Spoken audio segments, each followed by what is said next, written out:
Hi, Melissa. Hi, Brian. How are you? I'm well. How are you? I'm good. Happy New Sorry, I Year. haven't been in touch. Hey, that's okay. Okay, everybody, it is 6:30, so I'd like to call to order the regular meeting of the Woodstock Planning Board for January 6, 2022. So welcome to the new year, everybody. Yeah, We do have a quorum. So Melissa, do you have any updates to the agenda? We had the letter from Mr. Thompson regarding the colony. That's it. You guys got it. Okay. I'd just like to mention to everybody that is interested in the scenic overlay issues that on January 20th in our regular meeting, we are going to go over some of the ideas for changes in the scenic overlay code.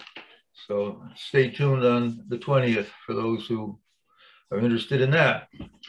Okay, so under communications and announcements, we have a bunch of emails. We have one from Enstenza, which is regarding the scenic overlay suggestions. They were very good. They were, putting stuff on the website and just ways to make the scenic overlay code more clear. We have an email from Julia Blelock regarding the workshop scenic overlay meeting. And what she did was she sent a clipping from the newspaper, from the Times, when discussing when the scenic overlay code went into effect, and I believe it was 1989. I believe I wrote that down. So that was 1989.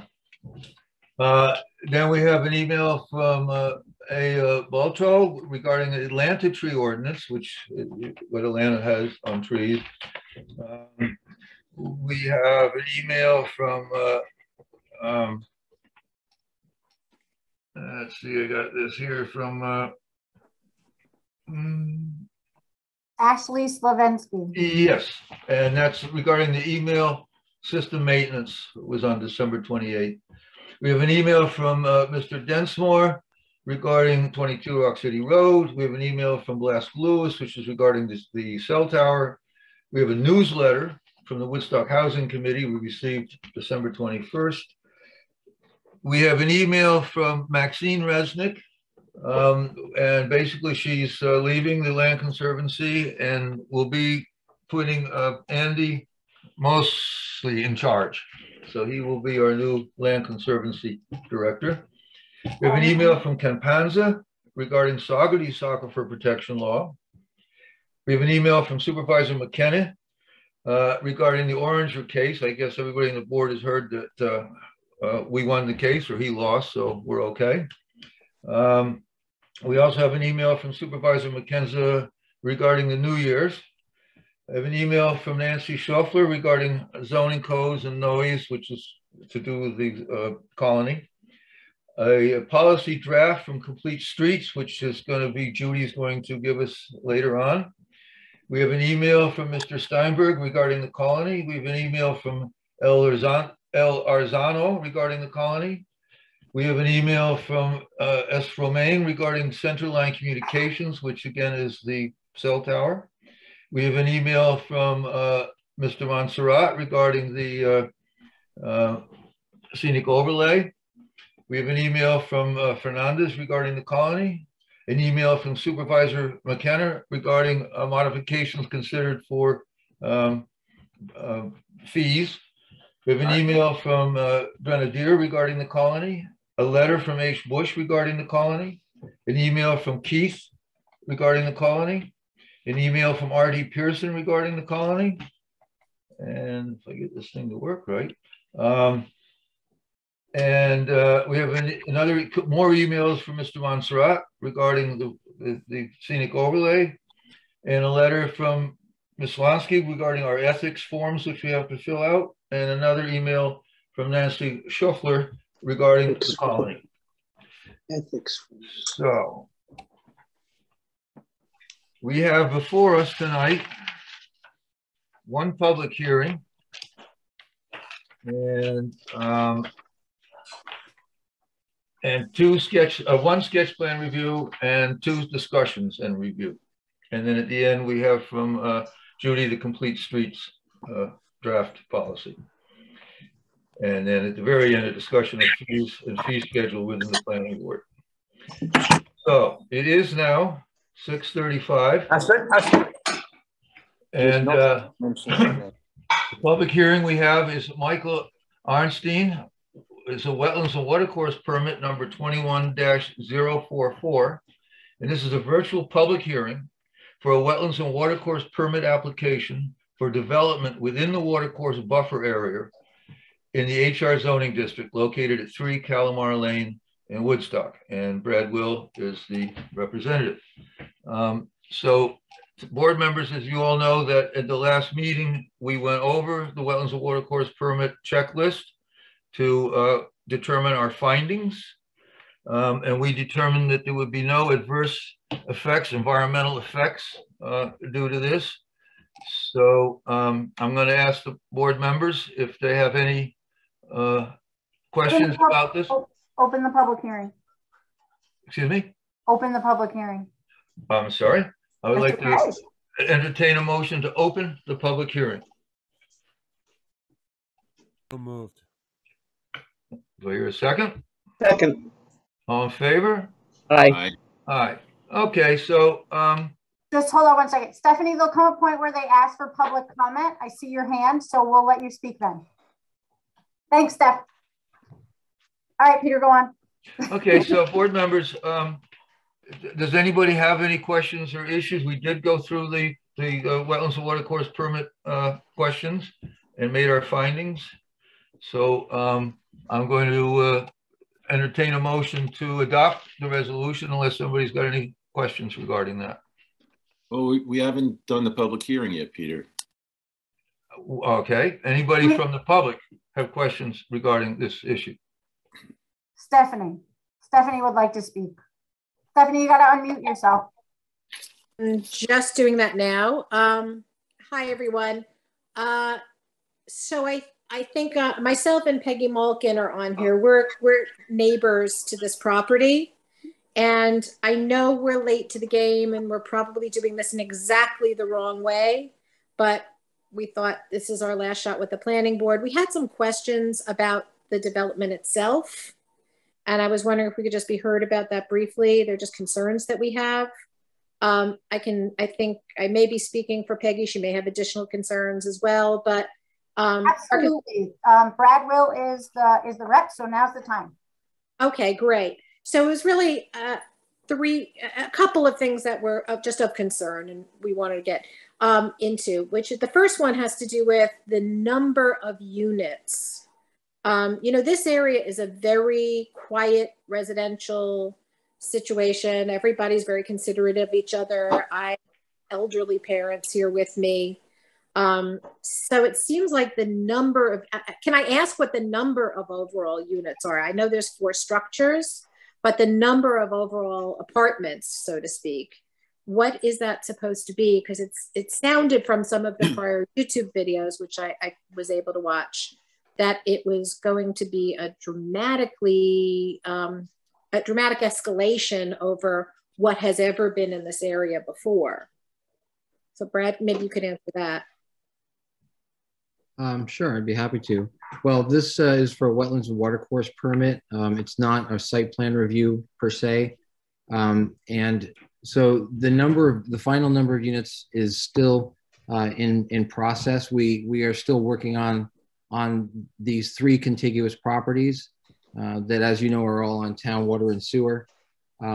So right now we're only proposing for, what is under review is the replacement accessory apartment or cottage that was taken down, replacing the cabin that was taken down that was literally overhanging the Tannery Brook.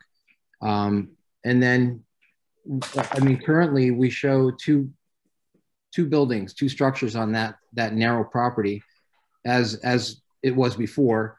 But in fact, the property towards the back, just to kind of update what the thinking is, the one on the back is not going to happen, but we are planning to have 2 on the other narrow contiguous property, and then on the larger one, which is a full acre in size, just over an acre, We're planning to have several structures, and that's going to be a separate issue that we will have to come back to the planning board for. But right now, it's not part of the scope of this work. Because I was listening to the prior discussions with the planning board, and it seemed to me something in the area of about 16 units was proposed. And that doesn't mean 16 people, obviously. There could be a family in each unit. So this seems to be, it is a big concern that those of us who live in this area have. This would be a dramatic increase in traffic, in the number of cars, in the number of people who have ever sort of been in this area. The other thing that was of concern to us is that I heard that you said that this is going to be. Okay, somebody else was on. You said this was going to take 2 to 3 years for construction because you were doing them one at a time.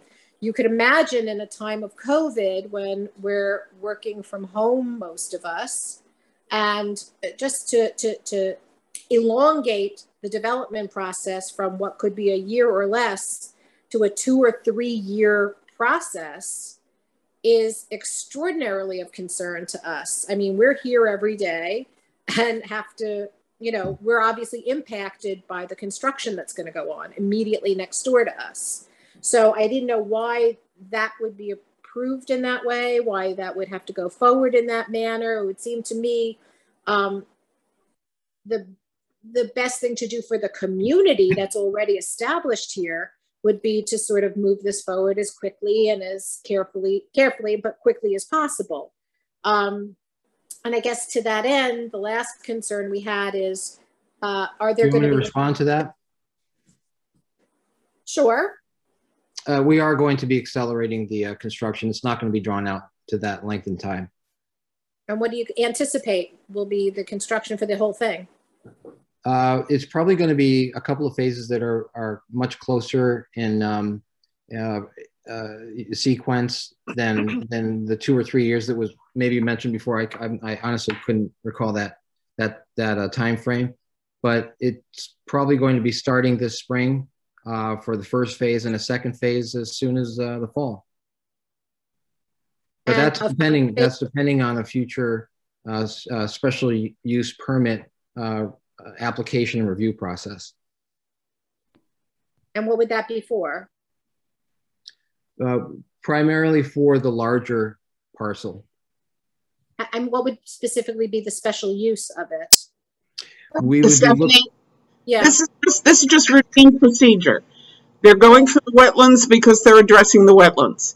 Then when they decide what they exactly want to build, that's called a special use permit because of where it is and what kind of a project it is. Okay. A lot of things require special use permits, but it's just because of the scope. It's nothing unusual. Okay, thank you. I'm still concerned about the scope though, and I don't know if we have any input into that. At the time that we're looking at the special use permit, there will certainly be a public hearing. It's not before us yet. It's not before us yet. Right. Okay. All right. We didn't know if we missed the boat on the whole thing, to tell you the truth. We were very, obviously this is, you know, with all of us living here now and all of that going on, we were very concerned about it. You know, we want this, we understand they can go forward with this. It's great that they cleaned up the area and all of that. That's terrific.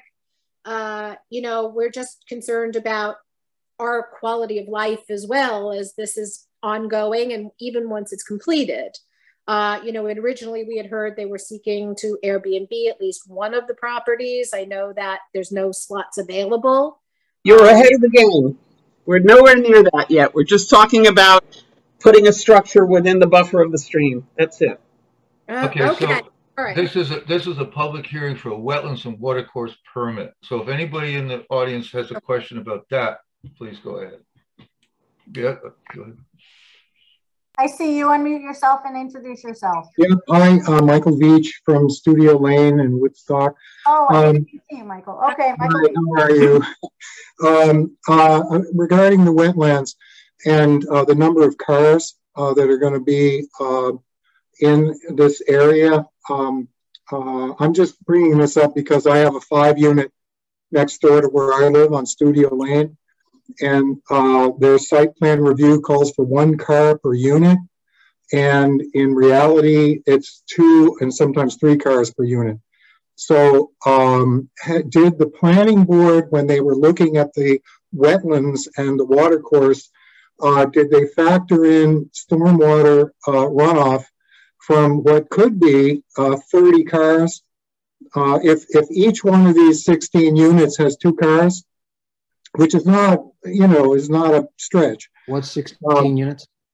You're talking 16 units in there? How many units? No, how many units? We're not talking a number of units, Michael. We're talking about wetlands and watercourse permit. Brad, I'm talking about the number of cars that are anticipated to be within striking distance with their stormwater. Brad, could I units. Brad, is this a public hearing? I thought you said units. Please? I thought you said units. I'm sorry. Well, what I'm trying to say is that from what I witnessed next door to my house, each unit has 2 cars, even though their permit, their site plan says only 1 car. They still have 2. So I'm bringing this up because, the stormwater runoff into wetlands and watercourse is an issue. If you're going to be having 30 cars added to this particular spot, if each one of your units has 2 cars plus guest cars and, the occasional broken down car that sits there for 6 months. I mean, I'm just wondering if the planning board took the number of cars that are anticipated into their calculation when they found there were no impacts on wetlands. That's my question. Hey, Michael, Michael, where do you think all the water goes that runs down Tinker Street? It's not a whataboutism, Peter. It's a what about now, and we're talking about a wetlands public hearing on this particular site, and that's my question. It's not a what about. It's a good point. It's a good point. I'm saying, what are we doing here? Are we going to protect these wetlands and these water courses with this particular development? Because that's what's on the table before the planning board is this development, not what happens down the street. If you want to talk about what happens down the street, let's have another public hearing. Okay. Point so anybody else have a question about that? My question wasn't answered. The question was, did you anticipate, up to a certain number of automobiles and the stormwater runoff to the wetlands when you signed off and said there would be no impact? Did you consider that? Because if you didn't consider that, then my comment would be, I think the planning board needs to go back and review the plan based on the number of anticipated cars and what the anticipated stormwater runoff is going to be to the wetlands and the watercourse that they're going to be building in. Okay, that's all I have to say. Thank you very much. Yes, I'd like to speak. Hey, what's your name? Peggy Malkin. Thanks, Peggy. Your turn. Okay. Hi, everyone. I'm Peggy Malkin. I live directly next door to the Ornstein property. I could touch one of the houses on the property from my little deck in the back. Our fence was seared in the fire, and had the wind been blowing in a different direction, I wouldn't have my house either. I've lived there for 15 years, and one of the reasons that we bought the house, beside obviously the lure of Woodstock, was how peaceful and beautiful it is in the backyard. It's a pristine creek, pristine greenery. I'm out there for hours. I also own the house next door, which is rented. It's a duplex, and I have tenants upstairs and downstairs. The thing that sells the house most of the time, when I say sells, I mean all the positives about the house, when people come to look at renting the house next door, they see the creek and they immediately fall in love. We all spend a lot of time down by the creek. You see everything from blue herons and deer and chipmunks and squirrels. Everything plays in the water. The water is gorgeous. At different times of the year, there's different greenery growing up alongside of it. My husband is very good about cutting down anything that impedes our view or grows too much into the water. We love that creek. Our viewscape will be changed immeasurably by having a footbridge.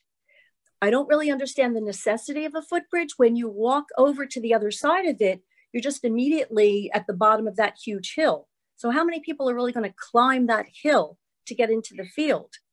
I think would be doing already that the people, the Ornsteins took down almost so many trees. Some of them, it's a given. Some of them were sort of old and probably were in need of being cut down. But many of the trees were huge, beautiful, majestic trees that they took down simply to build the houses. So you've already changed the whole nature aspect with all those trees gone. I think we all know the benefit of trees. I heard on your agenda, someone wanted to discuss the Atlanta tree ordinance. So I know you must have an issue with trees. I haven't kept up completely, but now the trees are gone and you're going to allow footbridge, which will greatly discourage the animals from being there. If you have people walking across, especially given the amount of people that will be living on that property, if you have people walking across all the time, although I don't know what they're going to do because you're just going to end up at the bottom of the hill, but it will discourage the animals from drinking and lounging and just being in the water. And how the water rushes by now is beautiful. I'm out by that creek all the time. And I would urge you and implore you to consider denying the footbridge. I don't see what benefit it can bring, except that eventually, if these houses are rented out or down the line when the moratorium is lifted, if it does become an Airbnb, then I think that would be an allure to the people wanting an Airbnb. But I don't see what actual benefit it can have to the town or to the property.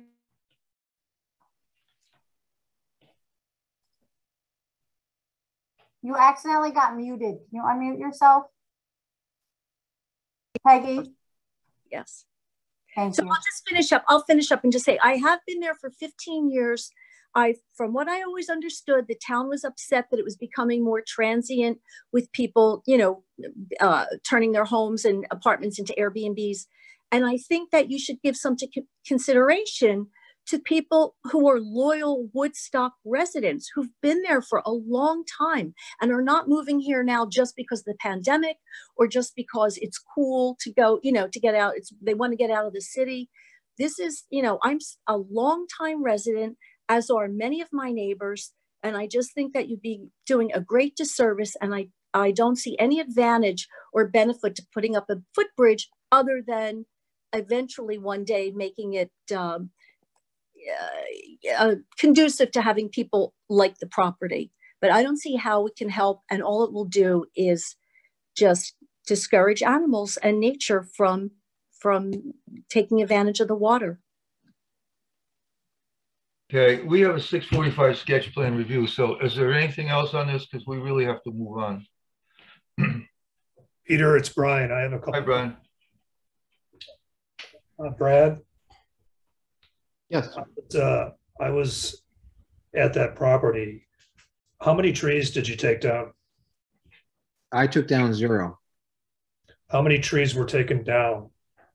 I don't know. I was not involved with any tree cutting. That was the owner's responsibility and action. Okay, so you didn't know anything about that? No. Can you find that out for me, please? Well, Michael Arnstein is on the call. I don't know if he's able to speak to it. He would know the number and the nature of the tree cutting activity better than I. Okay. Michael, can you answer that question? Yeah, can everybody hear me? Sure. Yeah, hi everybody. I've been listening and I don't know if it was my place to even speak because this is for public comment, as I understand. And so I'm happy to answer questions and comment on people's concerns if that's something that the board wants me to comment on, specifically about the trees. We had several tree experts or tree service people come and look at the property and make recommendations on what should be taken down. So nothing was taken down for any other reason other than either the trees were diseased or dead, or there was one very large pine tree that I was told I didn't want to cut it down. It broke my heart to cut this, and I had 3 different tree arborists tell me that would be really foolish not to cut down this huge pine tree because it split about 50 feet up into 2 different kind of stalks, and there was rot in between the stalks, and this tree was very close to the proximity of where we're going to build a small cottage. And he said, you don't need this enormous tree right above your soon to be built house. So I'm a very big conservationist, environmentalist, and we took down one really big pine tree, but everything else that was taken down was dead, like really dead, or severely diseased. Thank you, Michael. So my second question is, with the bridge, again, I've been out there, and that bridge goes to, a field in a wooded area. What's going on with that? Well, on the other side of the creek, it's this that huge field and the trails, and it's such a beautiful place. It's the big draw to be in that area is having access to the greater, nature preserve, and being able to get across the creek in a way where you're not going to get wet or get hurt trying to, traverse wet rocks. And a significant portion of the property is on the other side of the creek. So, this is a very small bridge, very narrow, and it's so I can get to the other side of the property. Thank you, Michael. My last question, please. So I know we're focused on this project exclusively, but I am curious. I'm hearing expansion and multiple units. What are your plans? And give me a low number and a high number. So there's 3 property lots, and Brad submitted many different options that we discussed over, I guess it's about 1.5 years now. And we've talked about, I don't know what's going to be the best plan for my family, and also to keep the site beautiful. The goal that I had for the site was to have a tremendous amount of all 3 properties being designated to botanical garden, to growing things, and make it very beautiful. So there were four units on these 3 lots.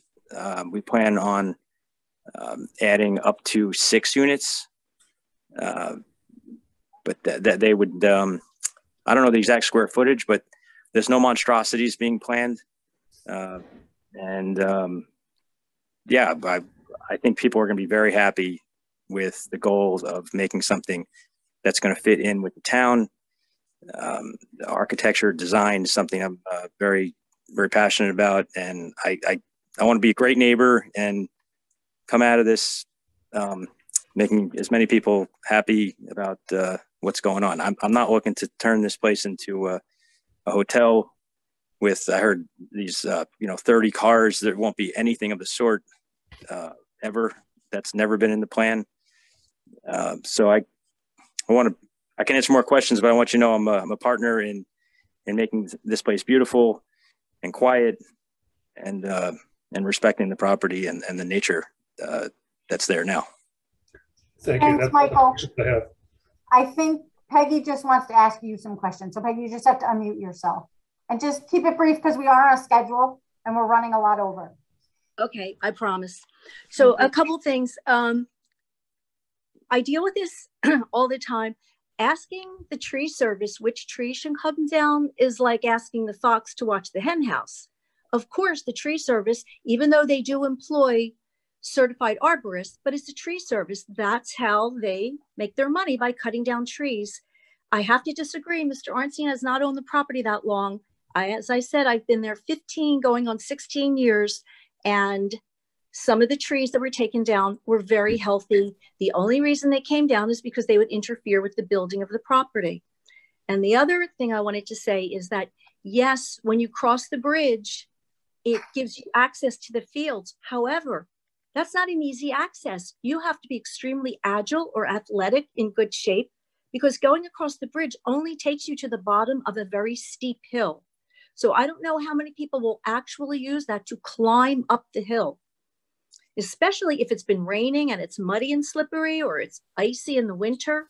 I urge you to take a look yourself at this, make a visit, make a site visit, and see if a bridge goes across. It is not easy access to the fields. You have to. Peggy, I just want to interrupt. I know you're late coming in. There was a site visit done by the planning board and several members had went. Okay, so just so you know, that was done. This is the public hearing where they're hearing your concerns, but the planning board did go to the site. Okay, thank you. So I'm sure you all know that it does lead, the bridge leads to the bottom of the big hill. So that's all I want to say. I don't think it would be very easy access to the fields. I don't see a need for it. And I just want to put on the record that many healthy trees came down, not only the old and diseased ones. All right, thank you. We have to entertain a motion to close the public hearing.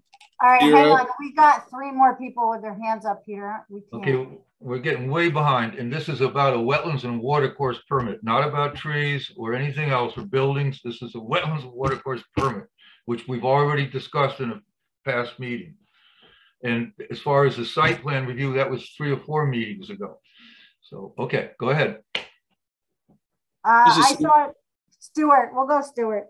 Yeah. Okay, just 2 quick questions. Has a site plan been presented on this project yet to the planning board? Yes. And okay, and has it been? We went over it thoroughly. That was with the we did the findings, but have we approved it or not? We found that we went through the findings for the wetlands and watercourse permit, and we determined that there was no negative impacts, and so we're now up to a vote. But that's on the wetlands watercourse. But in terms of developing the property with number of units planned, septic, and all that, we did that long ago, months ago. It was a sketch plan, though, wasn't it?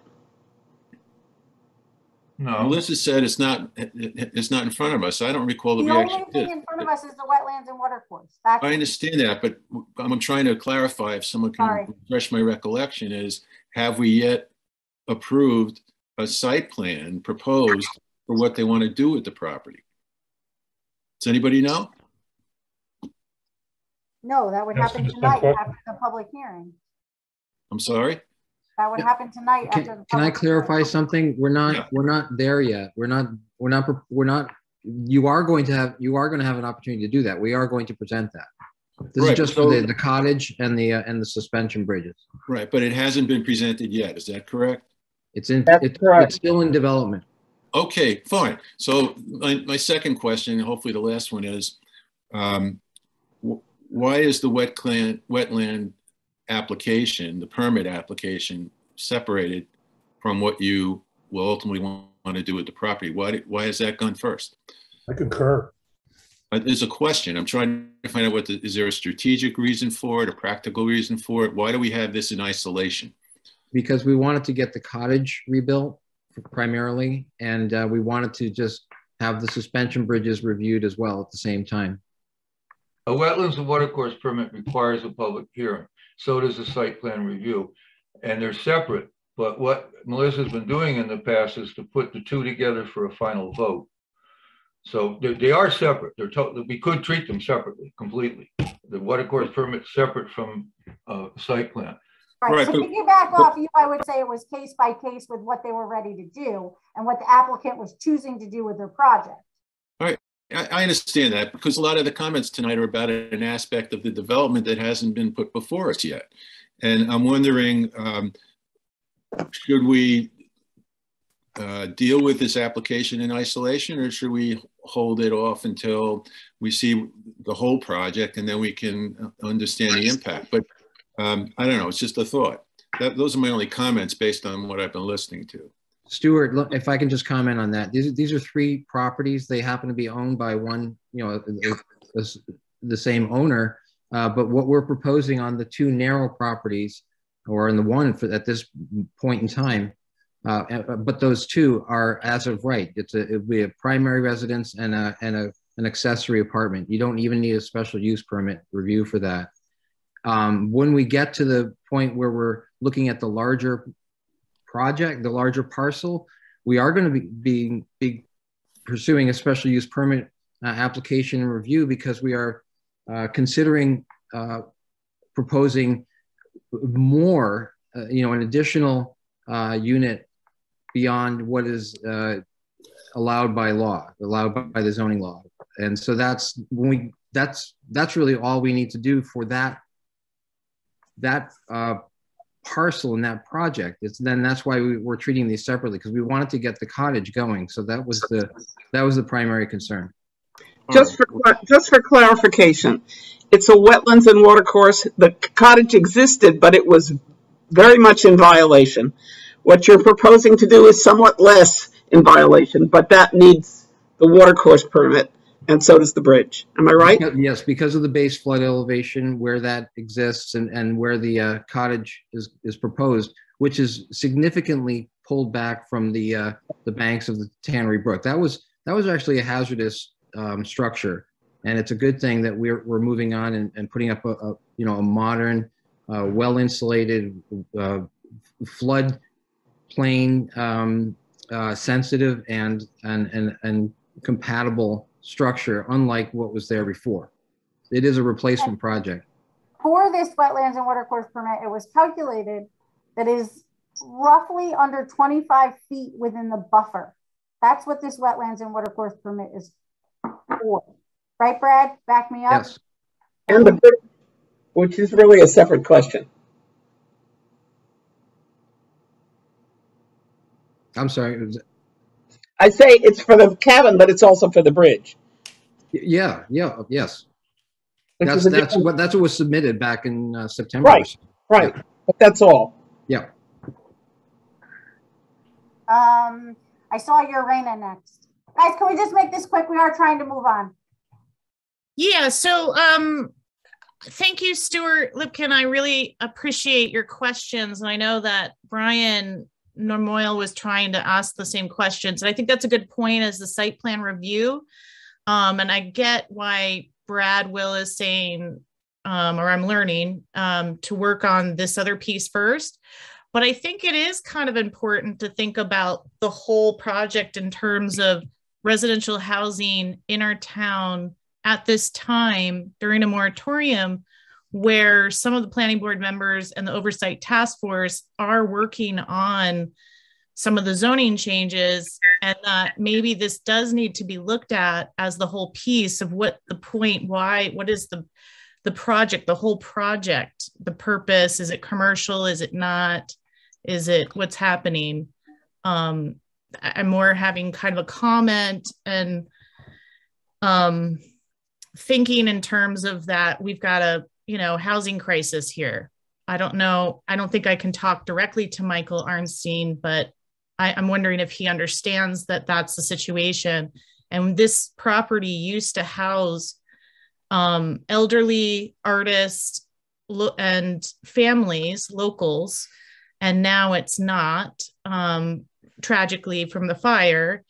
And so it's great to see somebody fixing it up, but is it going to be, what's its purpose and use in the future, I think is very important to our town.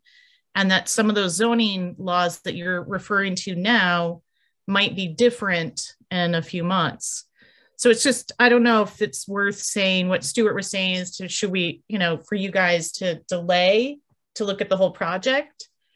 We wouldn't want you to waste your money. So I don't know. That's my comment, and I'll go away. Thank you. Okay, I have one more. I have Stephanie Kaplan. Just please make it brief. Thanks, Urena. I will. I just want to say the other reason I think it's important to know the full number of units, and by units, I don't mean structures. I mean even number of apartments within each structure, is because all of these people are going to be using the creek directly. So they're not going to just be using the footbridge, they're going to be using the creek. That's going to change. Peggy and I both live next door to this. That's not only going to change the creek entirely, the quality of our life and our interaction with the creek as the neighbors there, but it's going to affect the creek itself. If you're really talking about in a very, with 3 plots over of land, you're talking about potentially 15 units. If you even have 2 people per unit, 3 people per unit, how many, with children, with families, all of a sudden having access to the creek and using the creek in a qualitatively different way than has ever happened before. That does seem to me to be something that you all should be considering before figuring out just, number one, the overall plan, but also these bridges and everything that affects the water and the water's use there, how it affects wildlife. I mean, so we really do need a better picture of, I think, this entire project, because I guess I had looked at the plans that were submitted before, but now I understand those are even potentially changing and maybe growing in its scope. Stephanie, this is Stuart. We have your point. You've made it clearly and twice. So I think in the interest of time, unless there's anything new, I would suggest we. Well, I hadn't talked about the creek before, but thank you. Okay. You're welcome, and thank you for your comment. All right, Peter. Okay, entertain a motion to close the public hearing. So moved. All in favor? Aye. Aye. Okay, so now we have to get a vote on the Wetlands and Watercourse permit from the planning board. So all of those who are in favor of permitting this Wetlands and Watercourse permit, we have to take a vote. Well, Peter, before we take a vote, I would suggest we take a minute and have a conversation amongst the board members only as to what we want to do here in terms of, do we want to vote on it now, or do we want to hold it in abeyance until we see what else is coming in on the project?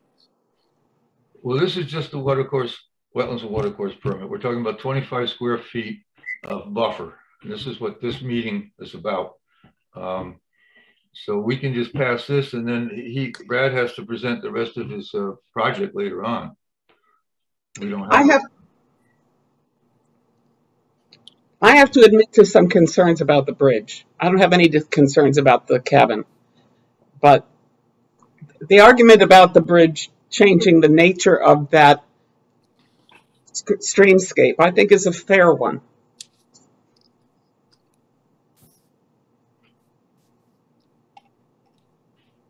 Do we want to just hold off and talk about this at the end of the meeting as a board, Peter? I don't know.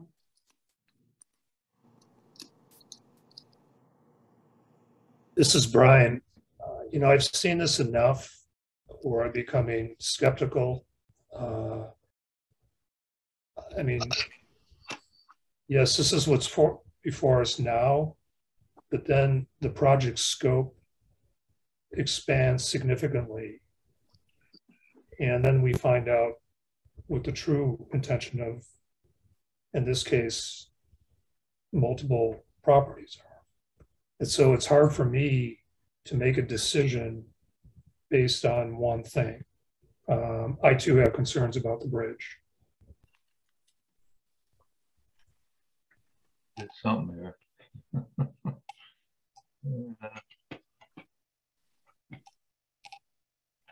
And if I may, when we talked about the bridge the last time, I thought there should be some type of retainer for the 100-year flood when the bridge washes away.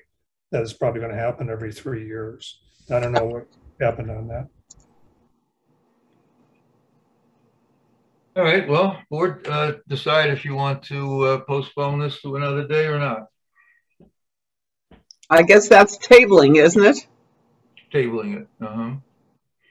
We're getting pretty good at that. Okay, well, we've got a 6:45 motion to table. Motion to table. So moved. All in favor? Aye. Aye. No. Okay.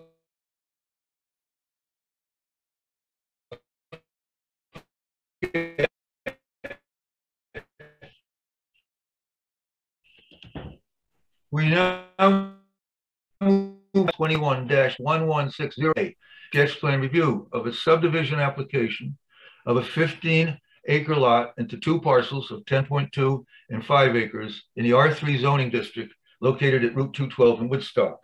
And the rep is Kater Elmerson, and the engineer is Pretorius and Conrad. So if they would like to show the board what they are proposing, please do so. I have that material on my computer, Peter. I can put it up. Great. And also, Judy, the map you showed me. Would you like me to start with the map I showed you or with the plan? Let Pretorius give their presentation Okay. first. I will pull it up and I'll get it for you. Okay, great. Good evening, everybody. My name is Qatar. I'm an engineer at Pretorius and Conrad, and I'm here just to present the project in front of you. This is basically a 15-acre vacant piece of property that we are proposing to have a minor subdivision into 2 lots. One will be roughly about 5 acres. The other one is going to be 10 acres. I can share screen if you want, unless if you have that ready. I'll have it for you in a second. Sure. I know what I'm doing. All right. Yeah, a minute here. Judy's our Zoom extraordinaire. Yeah, but I'm trying to get the drawing that he sent us, and that's a different place. So give me just a second and I'll find it. Judy, you can let him if you want for his. Okay, go ahead. Qatar, you can share screen. Okay, sure.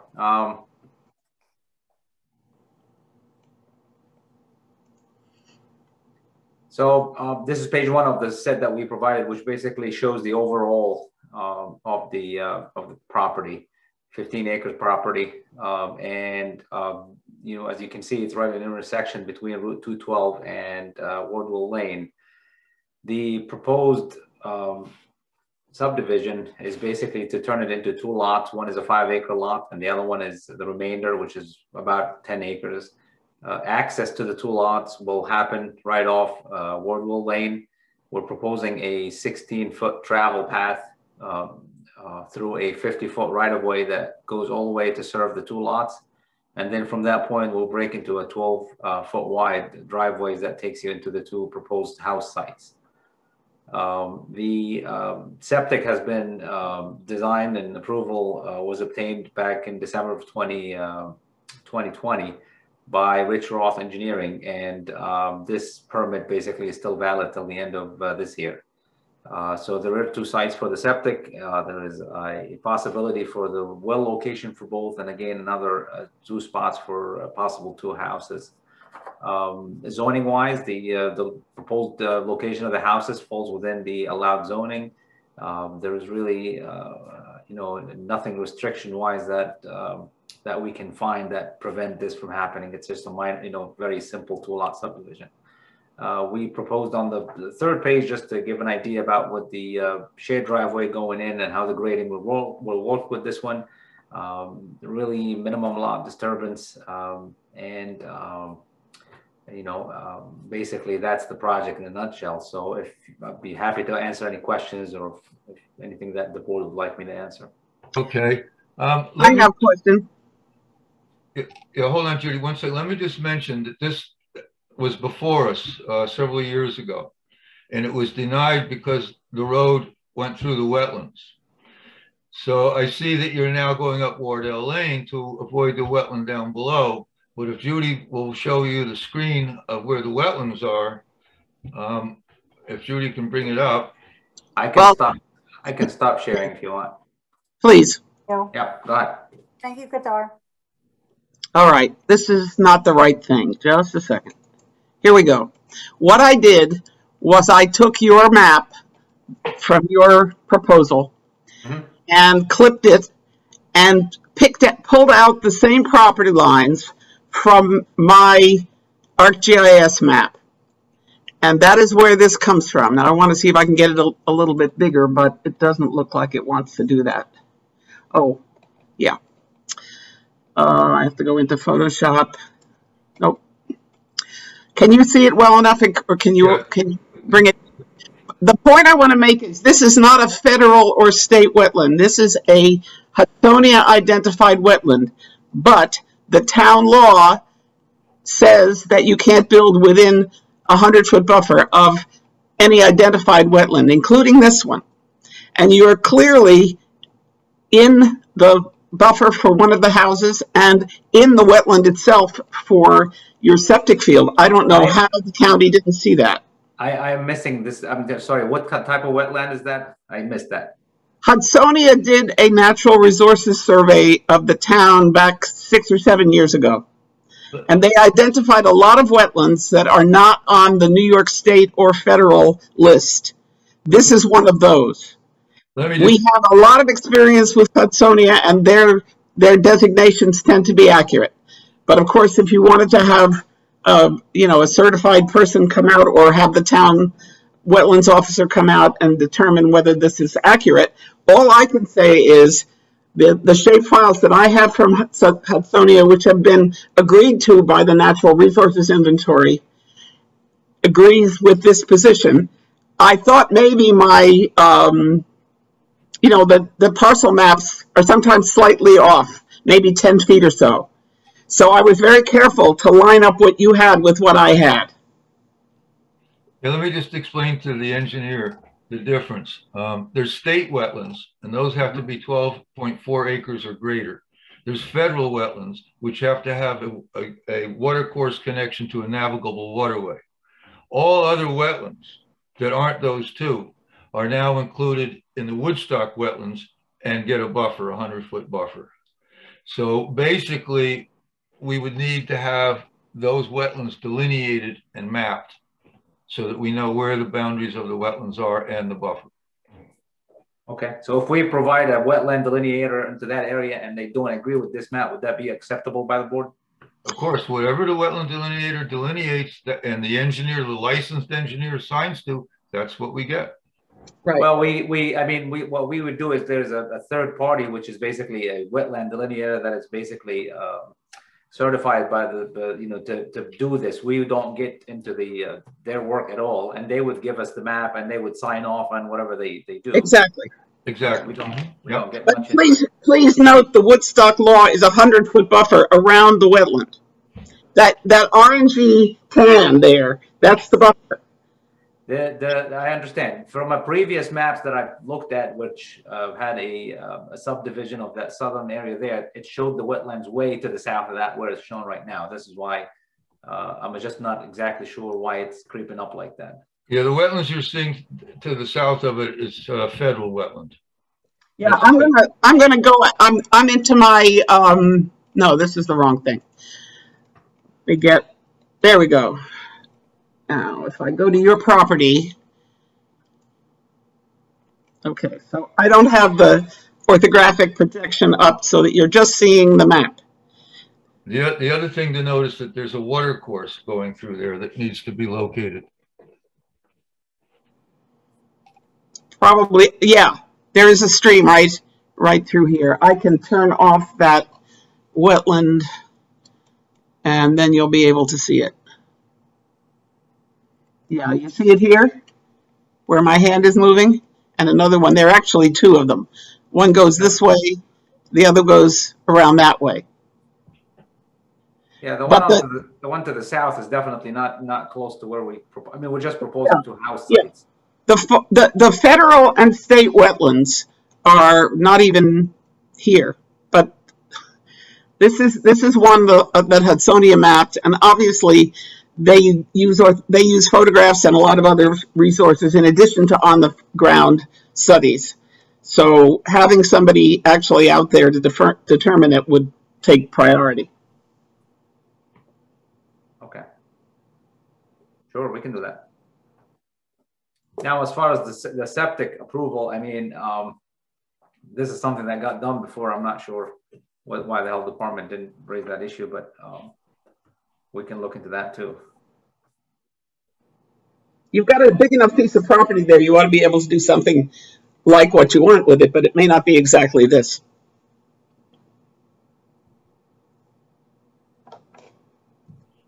So just so I understand what's needed next, for us to be able to proceed with this the proper way, we just need to get a delineator to see first if we agree on the wetlands or not.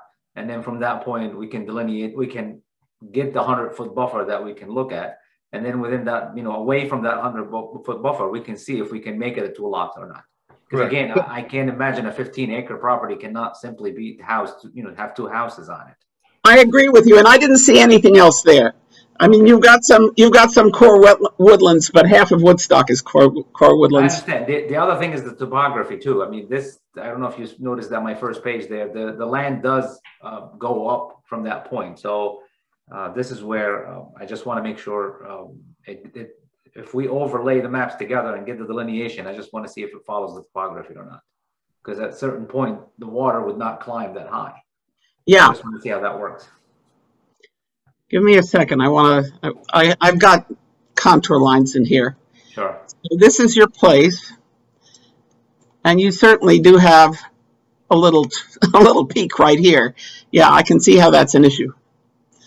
So this area here is pretty flat, and maybe down there is pretty flat. It might be a little tricky.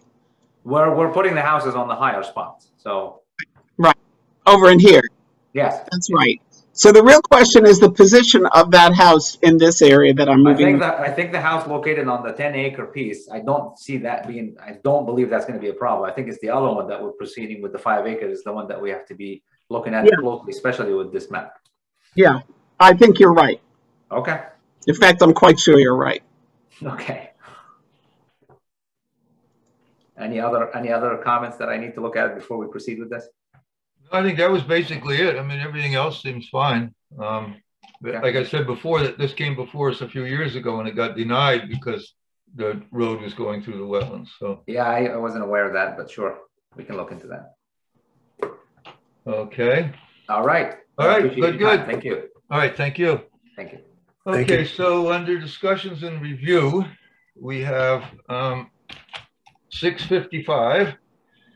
22 Rock City Road, LLC, Special Use Permit 21-0355C.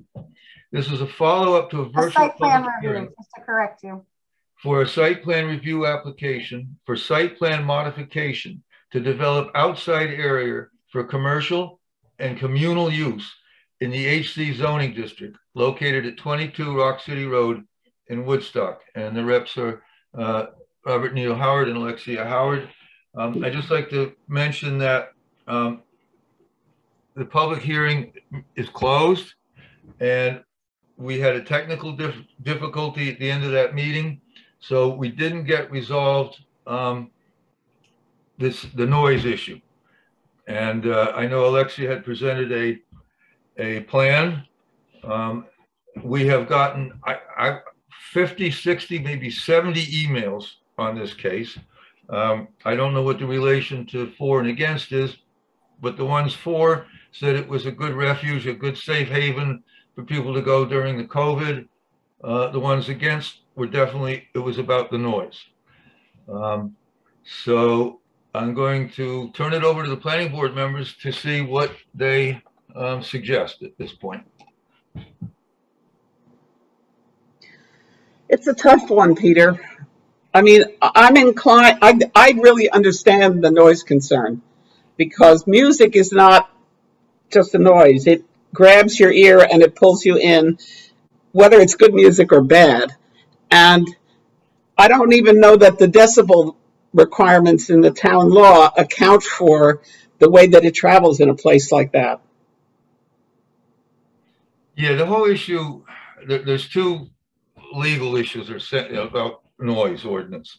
And the one noise ordinance gives a decibel level that it can't go above standing on the property line.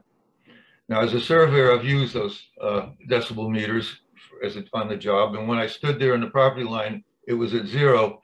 And then 2 properties down, a lawn maintenance company came in and they made so much noise it pegged the meter, and I couldn't finish the job because it pegged the meter. So that's one thing about noise level, the ordinance. But the other thing, and we had a lawyer write us a letter, Nancy Schulfer has a lawyer that wrote us a letter, and Stuart pointed the same point out, that in the code it does say, it mentions clearly outside amplified music. So it's not just a question of whether the decibel level at the property line is one thing or another, but as Stuart pointed out, the code itself mentions outside amplified music. And as I mentioned to Stuart, we've got 4 or 5 businesses in this town that have come before the planning board for site plan review, and they have outside music. The town, the Village Green has live outside amplified music. Yeah, but Peter, I don't think we've approved outside music for the Village Green. We didn't approve it for any of them. So you can't just say that, well, they've been before us and they have outside music. If they have outside music, it's not necessarily with our green light to do that. Exactly. But here you have an applicant who is asking to enshrine their plan for a soundstage with amplified music going forward. You know, that's different from these other places. I get you. I agree. So at this point, Stuart or any other member of the board have suggestions, and of course the applicant can, if they have a way to mitigate this, please say so. But I'm telling you, we have a lot of emails from people who were up in arms about the noise level. Hi, we're unmuted, right? Yes. Again, Peter, this is I'll just say this as quickly, and I know there's a lot going on, so we need to waste our time on it. But if it comes down to us having no live music in the beer garden, then so be it. If we can do one concert a summer, let's talk about it. If we can do Saturday afternoons, let's talk about it. But I'm saying, like, that's not the deal, the make or break for me. I just want to have an outdoor space in the summertime. If music is not allowed, then it's your guys' call. I mean, if you really don't want live music in Woodstock in the summertime, then I'm fine with it. But it changes our bottom line incredibly. So, I mean, there's only so much we can do with post-COVID numbers. What about unamplified, Neil? I'm fine with that. I mean, I'm fine with making it just like a busker garden. You know, if we can get people out there in different sections and just playing music. The problem is, even a drummer, like the drum circle, they're not amplified at all, but you can hear that for miles and miles.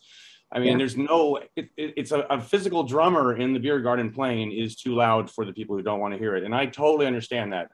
I wouldn't want to hear a party in the distance 5 days a week either. So I'm fully willing to sort of just, you know, sort of throw the gloves down and say no live music if that's what you want. We want to do something. Just we want to figure out how to do it. I mean, we would love to do acoustic music all the time and see if there's complaints about that. I mean, but just with, you know, Howard, what about tiny little amp like the little buskers on the green? I mean, we've talked about having this. We've talked about moving the stage, having it not blast up Ohio Mountain, surrounding it on 3 sides. We'd like to try a different position and buffering and no amplification or small amount. We'd like to try a mitigation season before it's outlawed, you know. But then again, that was going to be my suggestion, that after the pandemic, you get a trial period and see what can be done. And the other suggestion is that you just have certain times, just like the Village Green has certain times where you can have amplified music. Yeah. Just certain times. I mean, what's the and we've been talking about how we figured out in this last, you know, crazy couple seasons that nobody really wants to do anything at 4:30 on a Thursday, you know. So, and we're also going back inside, fingers crossed, full time as of next, you know, spring or summer. So nothing is ever going to happen until 10 p.m. ever again. It's going to be like, you know, busker music till 7 p.m. and then we start moving everything inside for our show, and then it's just, you know, an outdoor area for the night experience maybe. But we're more than happy to, you know, put a decibel meter out there and just make sure that we're not over 65 decibels at the edge of the property, and constantly monitor that and make sure it's Margie and Bruce just singing very dulcet with us. Yeah, or bluegrass. You know, there's a lot of stuff that never, you know, didn't travel and didn't offend, but it filled the garden enough. Yeah, so I'm fine with finding that very subtle, sexy compromise where it's music that the beer garden can offer. But or just acoustic. Go ahead, Stuart. Thank you. Well, Peter, what's the status of the emergency use that was granted to them by whoever granted it to them to use the beer garden outside? What's the status of that? Is it still there, or has it ended? It's gone. Yeah, That was gone before June. Delta, as far as we know, yeah. and it never got re-implemented. The only as I explained last time, the only reason that we ended up with some loud stuff, really loud stuff last summer, was because we wanted to protect the community, and we had shows we moved booked. some inside shows outside because we had to in a stupid way. And so yeah. Little busking type music with a little bit of amplification, but nothing crazy, surrounded, protected so that it doesn't go up and down the valley. We're not looking for a massive variance on the noise ordinance. We're just saying, can we stick an amp with a couple of local, I mean, it's been really, I mean, frankly, given what we're going through right now, we're shut down again. This could be an ongoing thing every season. So just to have something that boosts it a little bit. And frankly, you know, we know that certain people, we're very, very aware that people in the vicinity, whether it's very close to the colony or up the mountain, are concerned. We've even looked at certain sound systems that actually can cut off the decibel rating down by 25 decibels at the edge of a certain area. We're willing to try anything. And as long as we're not, frankly, pissing anybody off, we just want an opportunity for a season to try it in a way that people that are worried about it can't hear it or be bothered by it. I'm kind of thinking about this from partly the position of a performer. And, you know, if I was like giving a poetry reading or a folk song thing, doing it with absolutely no amplification would be hard. I am not sure how to define the amount of amplification that is reasonable, especially if you put up the buffers that you're talking about. It's really a hard thing to figure out. It should be doable, it seems to me. It should be in our doable. view, yeah. Exactly. I mean, to do something that's literally just incidental. And frankly, there are other technologies. So if somebody's playing on stage and it's quiet and it's not disturbing the vicinity, but if you want to go dance to that music and you can put in headphones and get a live stream into your headphones, there is technology that allows you to do that. That's a cool idea. For that. But but that needs, you know, just a little amp, just a tight, you know, we don't want to upset anybody. And we want to make sure that the people that are just up the road that were really worried, frankly, as I've said before, Tommy Two-Tone singing that telephone number song, which happened last season because he was there. We don't want to do that. That's not our game at all. We just want something where people can hear something, but it's a very confined space. And if we have it contained on 3 sides with sound insulation for this season, pointing in a different direction, but very contained, let's just experiment with it. And if we still get complaints, then totally we'll continue to dial it back. I had arguments with my way. sound guy and the bands a lot of times over the summer, trying to explain my willingness to fail them. Basically saying, I want the audience to think it's too quiet. I don't want the neighbors to think it's too loud. It's a pretty easy gulf to keep it like stupid low without giving up, you know, all amplification.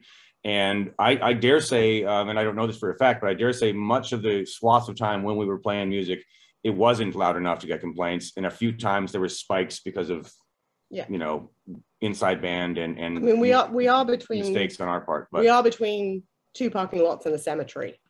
And so the idea that we can really work hard, we've said we're going to move the stage. I mean, I know the stage looks big, but it is what it is. You know, we bought that for various reasons a couple of years before COVID, so that we could do the Women's March and stuff like that.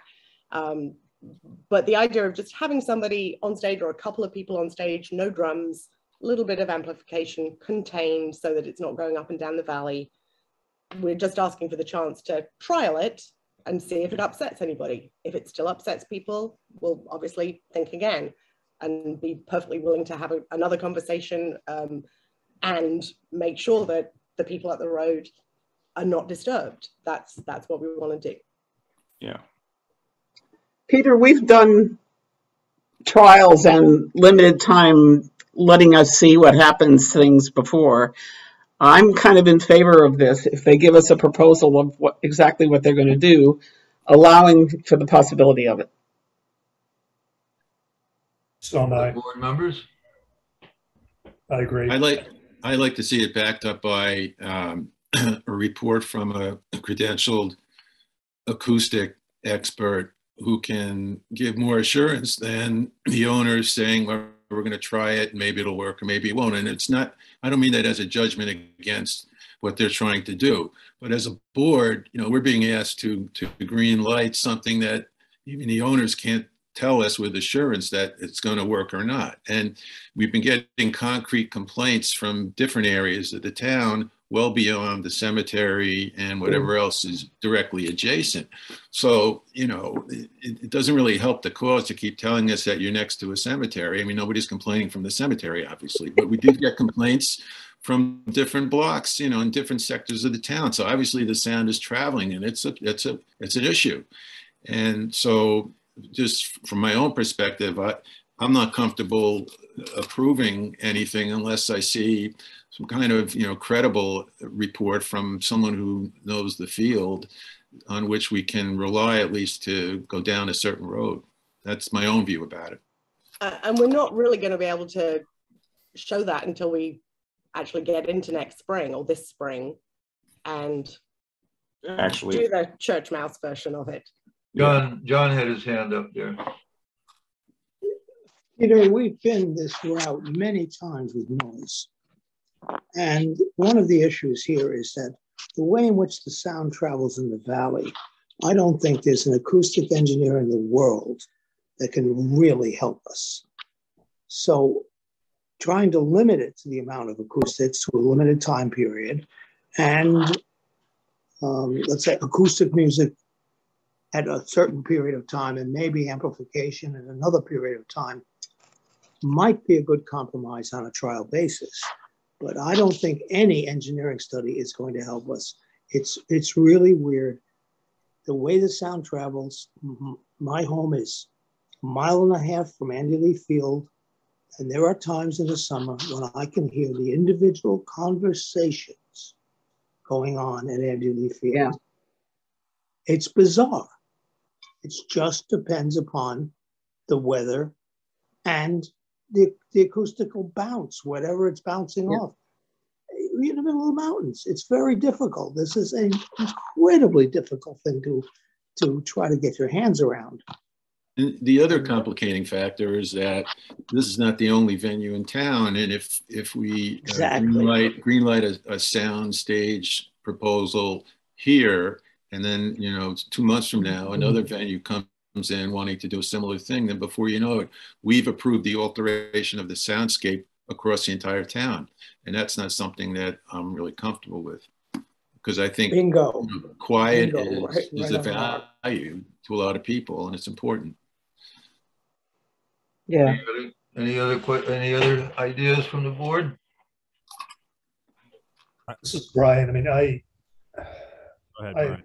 I applaud what, you know, what they're trying to do. And, you know, my partner has performed there before, and it is part of our community. And they've tried very hard during the pandemic, and there's a lot of support.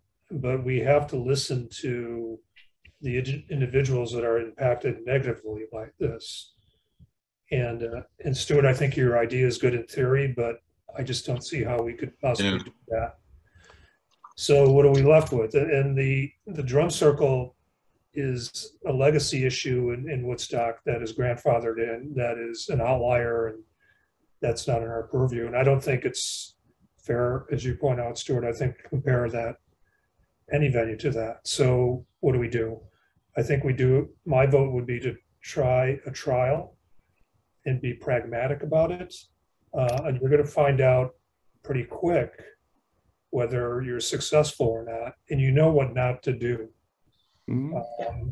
So you have to restrict days and times, and then acoustics, and then let's see what happens. But we need a proposal in which that's laid out. Think about what you want to do and what you think is realistic and present it to us. Yeah. Okay. Also, I think that proposal needs to include the amount of acoustic music versus amplified. Is there a ratio? Is there a time for each? So that proposal needs to be fairly detailed. Yeah. Hey, John, I think everything's going to be amplified, but it's just going to be acoustic music at a low amplification. Am I correct on that? That was the point I was trying to make before. It was that if it's that easy to do, yes, definitely. But like I said, we had times over the summer where we hired a singer-songwriter after we were trying to keep everything really quiet, and he showed up with 5 friends and a drum kit and proceeded to be a rock band. And we had to cancel him halfway through because he just literally did not get the memo. So like I said, this is not as easy as just saying, let's turn it down. We literally have to book a certain level of music and types of music and nothing else. Get exceptions once in a while, maybe for reggae, which does carry, you know, but it's a big day in town. That would be a separate stuff like that, you know, and that's going to be part of the proposal, I imagine, is like, you know, baseline business plan. Can we do this day to day so I can staff up and have a schedule? And then if we want something a little more, you know, needing permission, we have to talk about it, you know, or Labor Day weekend, certain things like that, certain exceptions to the rule, you know.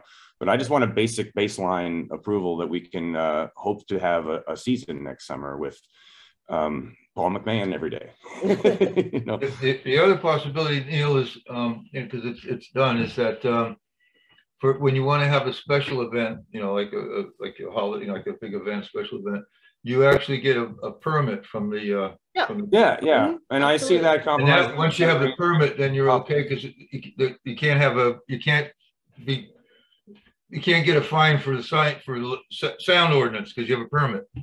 Exactly. So that's one way to approach it. But if we could, if we could agree on the hours, agree on the level and the type of music, and basically just dial it way back, just so that it's ambient. I mean, frankly, you know, during COVID, we weren't allowed comedians. Maybe comedians would be better out there. But just to dial it completely back, very low amplification, or no, and if that's too much, then we just go back to pure acoustic, and we know this thing's going to find its own level, and we're more than happy to work with whatever the people that have a problem with it, you know, are okay with. We don't want to be upsetting people up the street. We're not trying to be bad neighbors. I mean, if it comes down to us having no live music whatsoever, but we pipe in, you know, music so we can have people listening to music, then so be it. But we have to try the next echelon lower of what we already have tried, which is little to no bands at all. Live, you know, bluegrass and folk music, and you know, good stuff that sounds good in the room, on the lawn, but doesn't carry at all. Yeah. You know, another advantage of lower volume entertainment like that is that people can converse with more ease, and people might actually start talking to each other more. Specifically out there, it's more fun. It's more family friendly. It's more everything. Yeah. Okay. Okay. Is there a consensus that you will present the board with a plan? Is that the idea? Sure. I mean, how long do we have to do it? Is it instant, or we have a week or month or whatever? Time-wise, ask Melissa. She's the timekeeper here. We can get it done regardless. Yeah, work on it, you guys. As soon as you have it together, we'll bring you back in front of the planning board. When you have it, I'll let them review it, you know, like we do with files, and we'll bring you back. Okay. We have literally nothing else to do right now. The public hearing's over. You've discussed this with the board. You guys have kind of come with an idea. Now the board wants you guys to come back with the details of what's been discussed. Okay. All right. I don't put time limits on things. Life is life. Come back to me and we'll get you back in front of the board. Okay. All right. Thanks for your time, everyone. All right, planning board. Hello. Yep. Good. Okay. Hello. Now we have the 7:05. We have Mark and Harriet D. Swan Irons, SUP 21-0661. And this is a review of Lori Raskin's site visit report for a special use permit application for construction of a new house located in the R5 and the Scenic Overlay zoning districts at 132 Valley View Way in Woodstock, and Brad Will is the rep. So I just want to say that, and for everybody listening about the scenic overlay, as I said in the beginning, the January 20th, we are going to start looking at new standards to be applied for SUPs in the scenic overlay. However, right now, this applicant is not in any violation. There's been no violation cited. The only person that can cite a violation is the CEO. There's no violation, and it's completely within the scenic overlay, the present scenic overlay constrictions. They completely comply with the scenic overlay code as it is now. So we had some issues come up with folks that took some pictures, and I want to thank Montserrat for bringing this to everybody's attention. And we're going to seriously look at issues in the scenic overlay. So I'm glad he brought it up. But the issue about this defining where the photograph was taken, or if it was taken at the site or not, it's really not the issue before us. What we really want to hear is Lori Raskin's site visit report, so that the planning board members who were questioning would get a better understanding. And I know James was at the site with her, so later on I'd like to ask James for what he experienced at the site. But to start with, why don't we just have Lori give her review? Hi, Lori, you have to unmute yourself. You have to You're muted, unmute Lori. yourself. You're muted, Lori.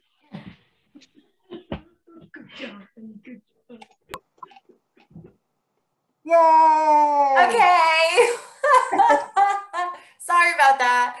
I thought you said introduce yourself, and I'm like, hi, my name is Lori from DHW Forest Consulting, which I am. So thank you folks for the opportunity to get a third-party opinion about the trees that were topped on the DeSwan Aaron's property. I hope that you all had the opportunity to look at my report. So in brief, it's difficult to summarize without looking at pictures. I don't know if that will be necessary, but but I'll sum everything up, in brief, that the pictures that were taken from well, wait, let me back up. When I met James and Mr. and Mrs. DeSwans and their engineer, Brad, I think it is, on site, Okay. Looking at the area, they were very specific, and where, they had it all roped off where the potential, house was to be built. Obviously, nothing's been built yet. It's just laid out with string and rope, very low to the ground. Okay, fine. So looking around at the area where the driveway, when you come off of the main road and into the driveway, sure, are there some wood chips that are decomposed and decayed on the roads? Yes. Is that from the trees that were, some of the trees that were topped? Yeah. Does it look like that, on looking and scouring that whole side of the mountain to see if there were any fresh cut stumps? There were not. In the report, I did include where there were old stumps, and I took GPS points of them, but I did not see any fresh cut stumps at all. Or even when I say fresh, I'm talking, I can gauge whether or not a stump's 5 years old, just by looking at like the species, location, rate of decay per species, etc. So these were far well beyond decayed stumps that were like 25 plus years old. Okay, so the trees that were topped, you can tell they're like 12-inch, 14-inch diameter at breast height, which is from the ground up. So they're about 12 to 14 inches diameter at breast height. Eastern hemlock trees, those were the trees that were topped. And I could see that if where the house is proposed, if I were to go out for a cup of coffee in the morning on my deck, or just, want to like get a view of the front of my house, which, in their case will overlook the valley, they being the DeSwan Aarons, those hemlock trees were in the way of your view from, however tall you are. Say that an average human being, let's say they're anywhere between 4.5 to, 6 feet. Those are the trees that were topped. All the other trees in the main canopy are, the ones that actually provide us like that pretty foliage in the fall. Those are still there. So, but yeah, sure, on the ground being there, you can see it was just like a general thinning, really, but the thinning was half complete because only the trees were topped, and then you have these the bole of the tree that's from the ground up about 14, 15, 16, 20 feet. Okay, so the actual the Swan Aaron's property was fine, but then I was shared, I looked at the pictures that Mr. Maserati sent in, and so knowing and then I looked up Mr. Maserati's parcel just to see where his location was, and I was thinking about like topographical, analyzing the data that I have, which really wasn't much except for the photos of the alleged clearing or AKA eyesore from not only the lake, but Mr. Maserati's property. And a couple of things didn't make sense to me. And so it's speculative, and I'll make suggestions, on my thoughts, analyzing the data moving forward. So make a note that I'm not accusing anyone. This is very objective in how I analyze the data. So based on where I GPSed, like I walked the line of trees that were topped on the Swan Aaron's property, and that's reflected on maps that I provided with a little purple line, just to show the angle at which those trees were topped. So if you look at that from aerial imagery, from the Maserati property, where the Swan Aaron's property is located, the Swan Aaron's property is approximately 100 feet lower in elevation than the Maserati property. Okay, well, that's when we're considering that eyesight on the ground, which is about a mile away. I think they're like a linear mile away from each other as the crow flies.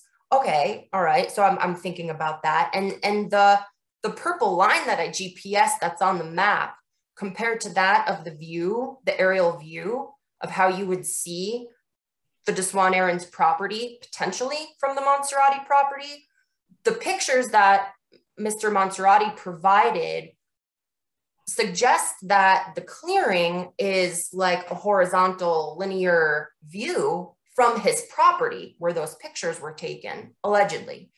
So, but the purple line on the map suggests that you wouldn't even be able to see the clearing or the trees that were topped from the property. So it makes me really wonder, and I did the same thing with views from the lake. And it makes me really wonder, I don't know if the pictures that Mr. Maserati provided are actually from the Swan Aaron's property. I think I'm convinced that clearing is coming from somewhere else, especially just based on the topographical imagery, the view of sight, and looking at the views from the lake and the Maserati property, looking at that aerial imagery. In order to really determine if those pictures that Mr. Maserati took are in fact from the Swan Aaron's tract, or that hole, that we see in the images is from the Swan Aaron's tract, a drone with photography or video would really need to be used. And then a GPS point taken on that spot, so that we can then put that on a map and say, okay, where is this hole coming from? So it's really inconclusive, and it's all speculative, where that hole is from the pictures that have been provided, and also from the image from the lake. So I'm really glad to hear that you guys, as of the 20th, are gonna, this was a great opportunity for you guys to reconsider the bylaws of the scenic overlay.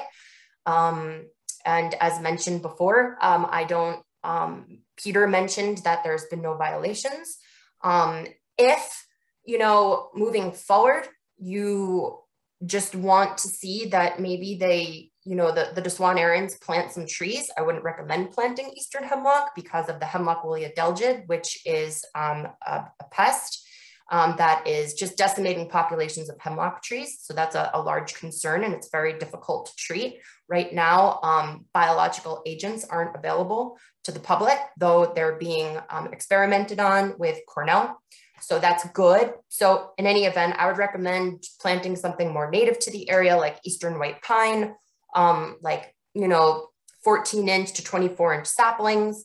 And yes, it will take a while for those trees to get as tall as the hemlocks were that were topped. However, it's going to be very costly just to get ball and burlap trees. And then because the soil depth is so shallow on that ridge line, it would really be a shame to, dig up into the earth and the roots of the other trees just to put another one in. You may as well let a sapling establish and then let them interroot graft together through time naturally, rather, because I think that may cause more harm to get ball and burlapped large trees.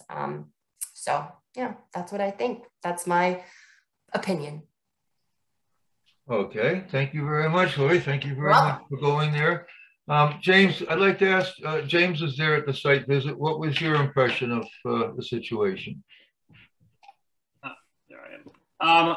Yeah, Lori, I thank you so much for all your work on this. And I'm a big fan of what you do on forestry. And I had a couple things from your report that, actually a couple things that were sort of like missing from your report, and they might have just been missing just because you technically didn't believe they needed to be included.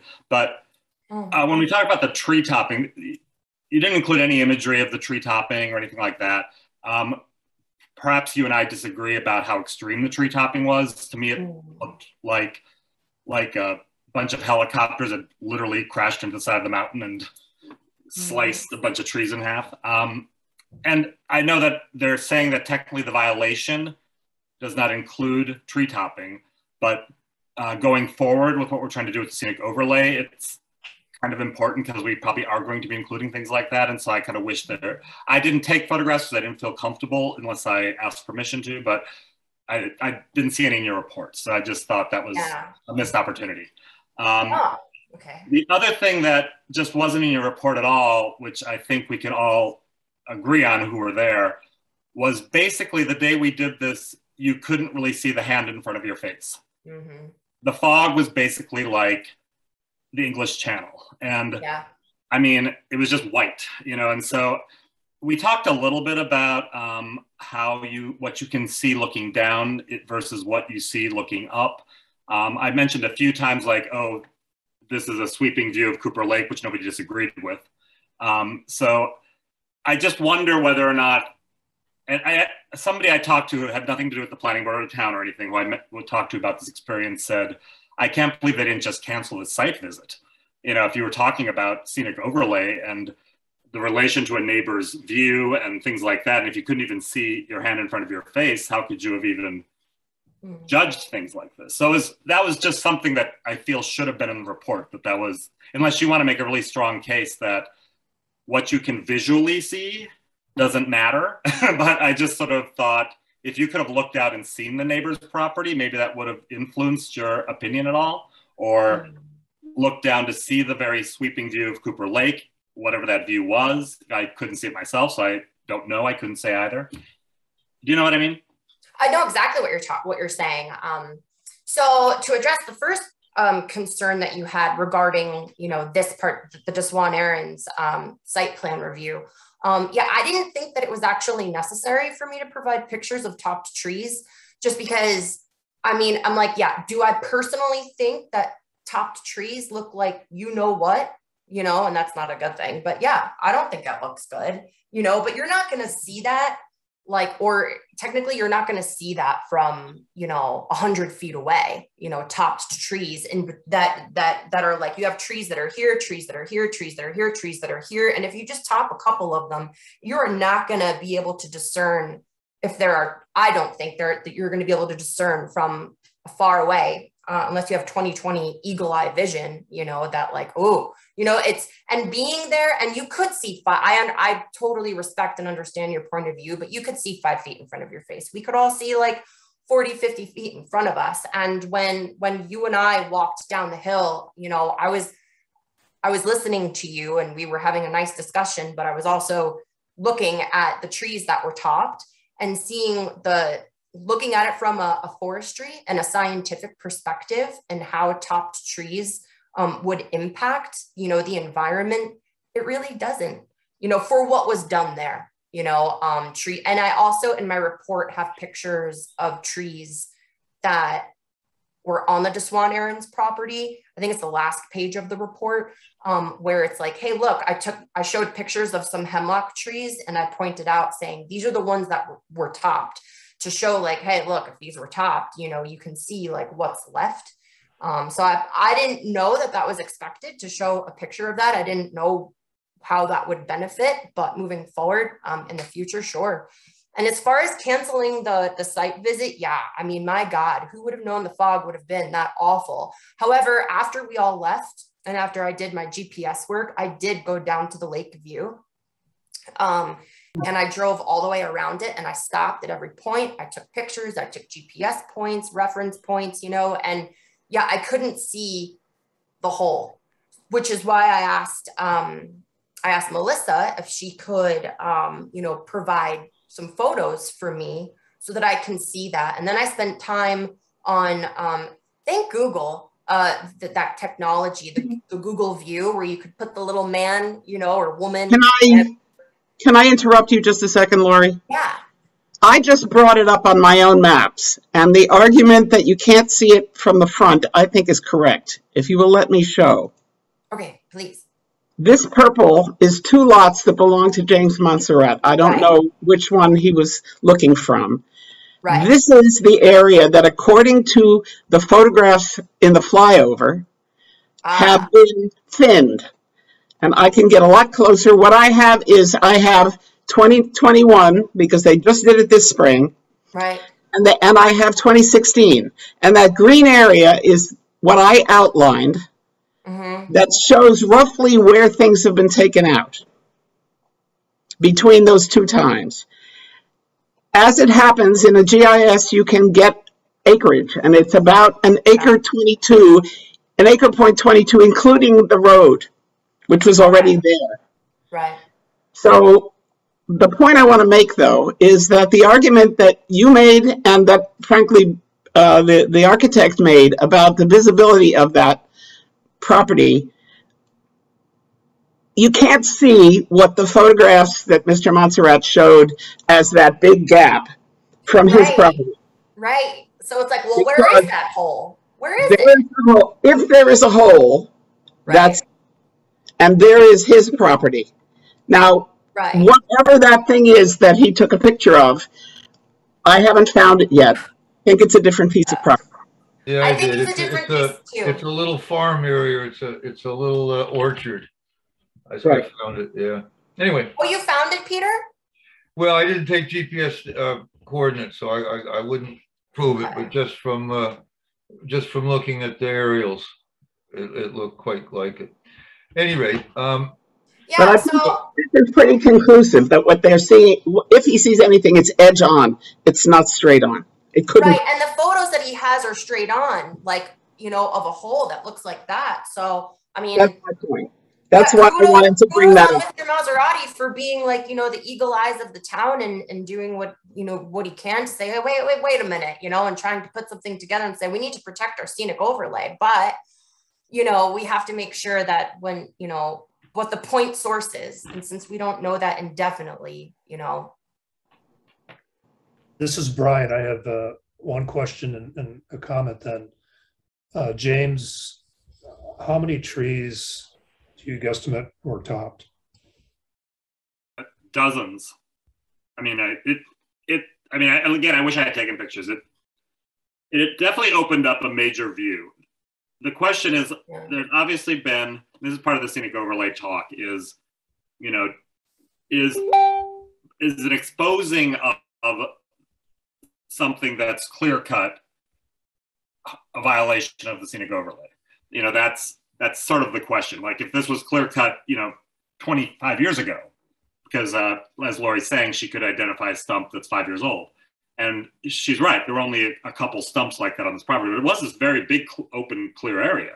So obviously at some point it probably had been opened up somehow. So the topping really does open it. Now, the view of it is the question. And I wondered what Lori has ever had any experience with in terms of this idea of doing like the test balloon thing, where you can then view where the balloon is from down, say, down at Cooper Lake. Oh, right, right. You know, people keep referring to that, and so I don't know if that's something that actually is common for people to do with trying to see points on mountains where visibility can happen in terms of like, you know, putting a house or structure or something like that. Sure. I mean, it would settle once and for all, you know, any of these back and forth things about where is the property located on the mountain, you know, with where you're viewing it from and all that. So I just... Yeah, who can see it from what angle? Right, exactly. Right. And in terms of the neighbor, I only just want to defend the neighbor that yes, you can see the hand in front of your face, but you truly could not look out and see anything but white beyond, you know, I don't know, 50 feet in front of him. And so if his claim is that he can see their property so well, you'd be able, if on a clear day, to look out and see part of his property, if that's true at all. So I just wanted to say that that wasn't really, you know, figured out. You couldn't do it visually. So, and if I may, if what I'm hearing, and I may mishearing this, if that information or those photos were misrepresented to us, considering the amount of time we've spent on this, then I'm displeased about that, to say the least.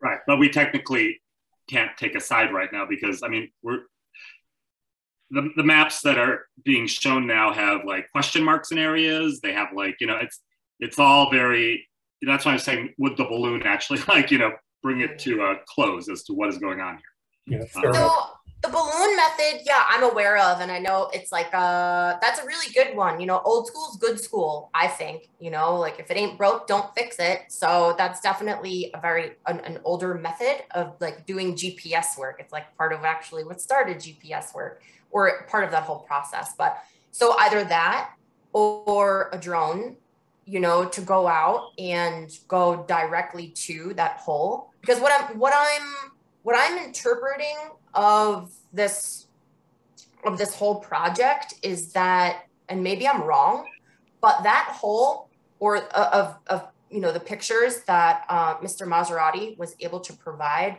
is that the Deswan Aaron's property or not? And I don't think it is, based on the imagery, based on even just using Google Maps and putting the little person at the bottom of where those pictures were taken from. You know, at least the ones from some local residents were able to provide, you know, some images from that spot, and you could see a hole, absolutely. But that's a linear mile away, you know, and for the few dozen trees that we saw topped on the Deswan Aaron's property from that far away, well, it's like a forest thinning. It's not, that's like, the images that were provided, that's a hole. Like that is a hole. Like I think it's two different things. So we have to like ask ourselves, okay, focusing on I don't think that it's a good idea to mix future rules, regulations, laws, whatever you call them, for the scenic overlay, to pair that with thoughts of what the Deswan Aarons aren't doing or are doing. Okay. So to James' point there about balloon testing, in the future, when we review the scenic overlay codes, we may ask in cases like this for balloon tests. I've done them before. We've done them for scenic Hudson, where we set balloons up on this side of the river so they can see it from their side of the river. But this case is in compliance. As it is, this is in compliance. The building is in compliance with the scenic overlay code at this point. It's minimal tree cutting. It was minimal. The building is set back from the ledge. It's set back from the ledge. It's made, the front of it is stone, so it blends into it meets all the present scenic overlay code.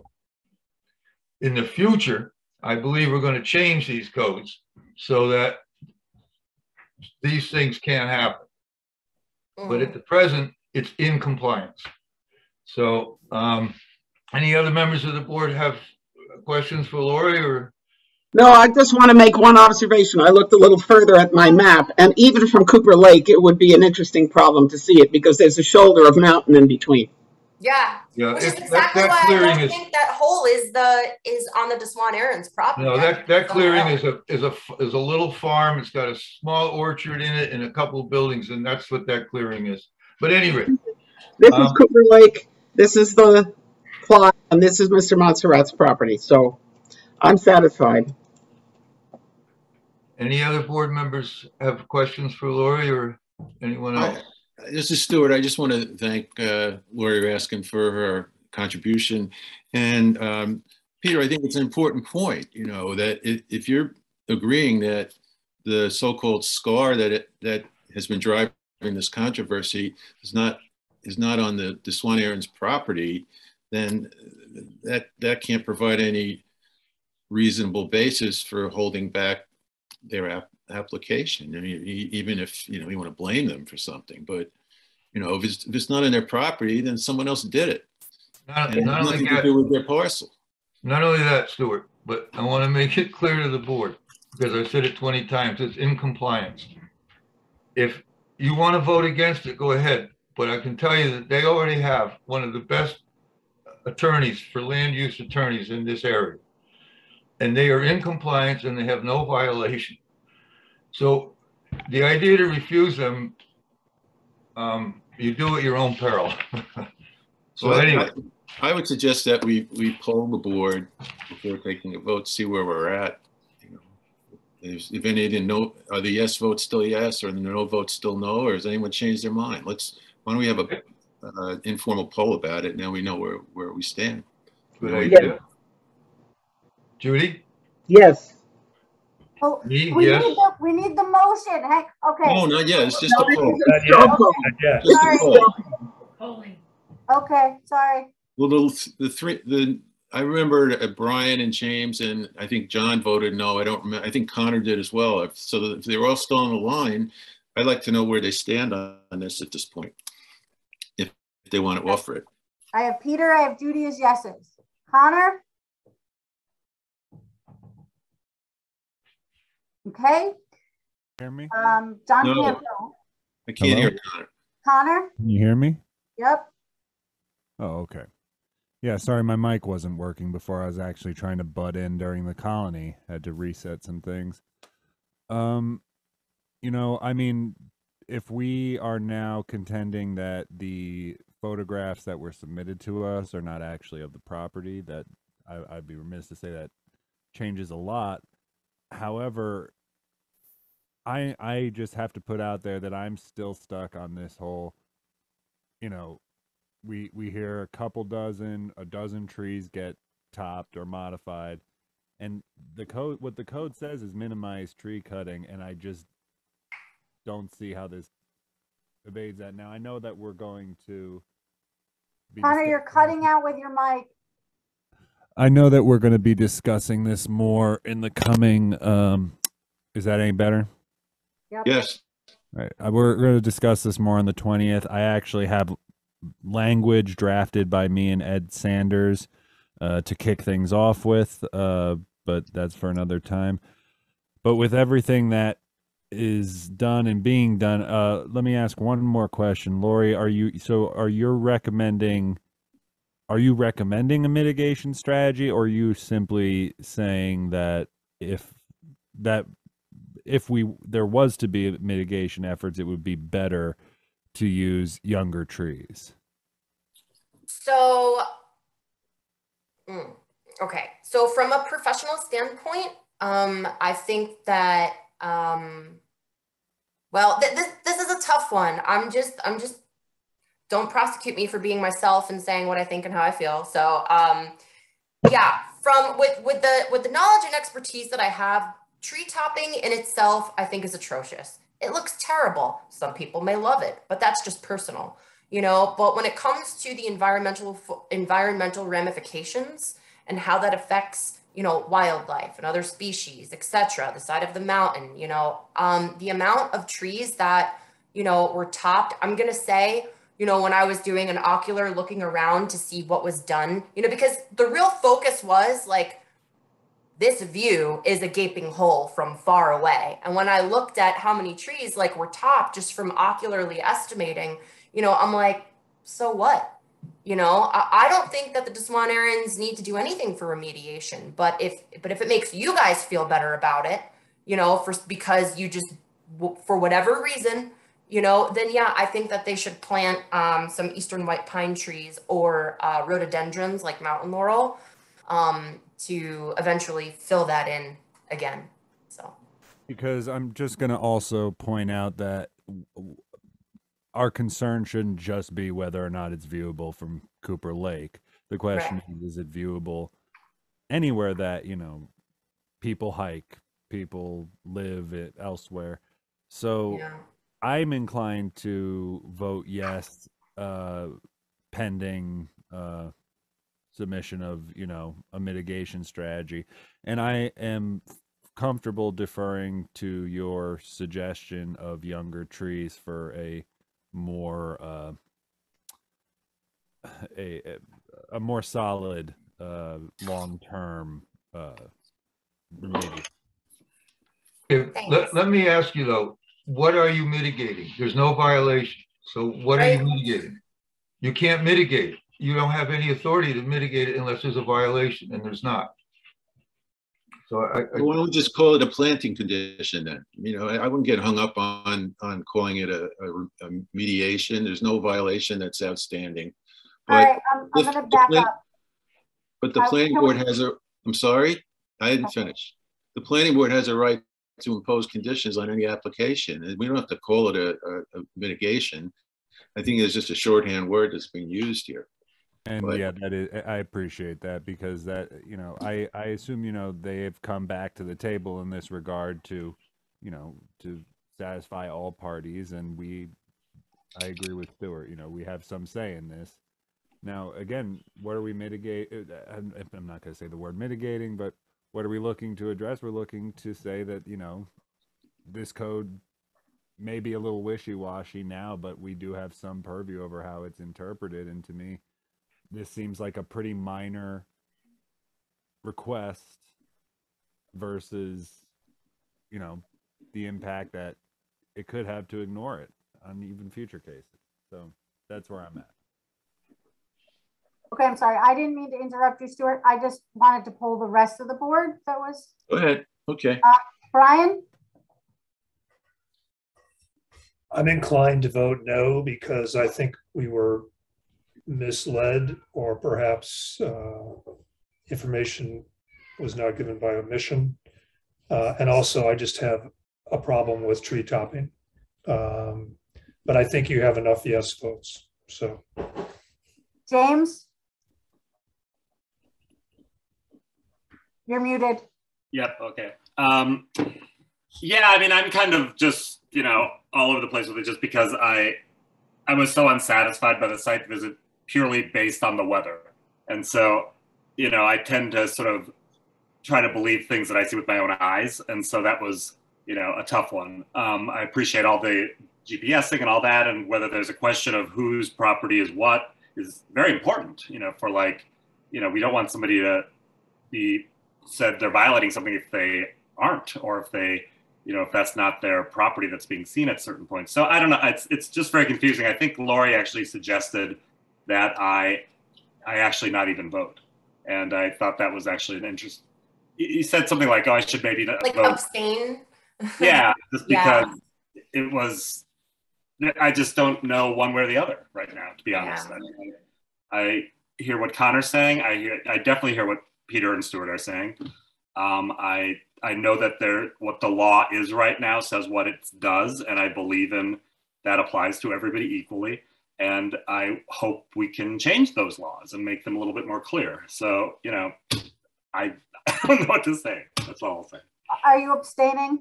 I think at this point I am. But where's John on this? John can't vote tonight. Stuart, it's you. Why can't I could vote? Okay. I would change my vote based upon what I've heard, based upon Lori Raskin's report, and the mystery of where these pictures were taken from, I would change my vote. Yes, I did vote no initially, and I would change that to yes. Why can't John vote? Because I wasn't signed in today, and I was reappointed to the planning board, and I didn't sign the book in the town clerk's office today. That's why I can't vote. Shame on you, John. I know. Many spankings. Stuart? My vote is still a yes. Okay, so I have yeses for Stuart, Peter, and Judy. So we're at the same vote that we were before. Well, no, Connor is yes with a condition. Oh, Connor's, okay, yes, Connor's with his condition. So this is a poll. So that if we all go along with a yes with a condition that there be a planting, Thank you, Stuart. there'd be a planting plan to be approved by the planning board, then that would be a majority of the 7 positions. So it's up to Peter and the board whether to add the condition. Invite a motion on that basis. John has his hand up though. John? No, I just wanted to add that there is, and I'm going to reinforce what Peter just said, there is currently no violation. That is very important. Yep. Because there is no way we could ever win this in court. You have to understand that. No way. There's no law against stopping. All right, Peter. Okay, go ahead, Melissa. So we have yes. Connor's suggestion is the condition, but I didn't hear that from anyone else. So it's all back in your court. Well, I don't want it to go to court. That's the point. No. I didn't mean the point is that if the planning board denies this applicant who's completely in compliance, there will be court.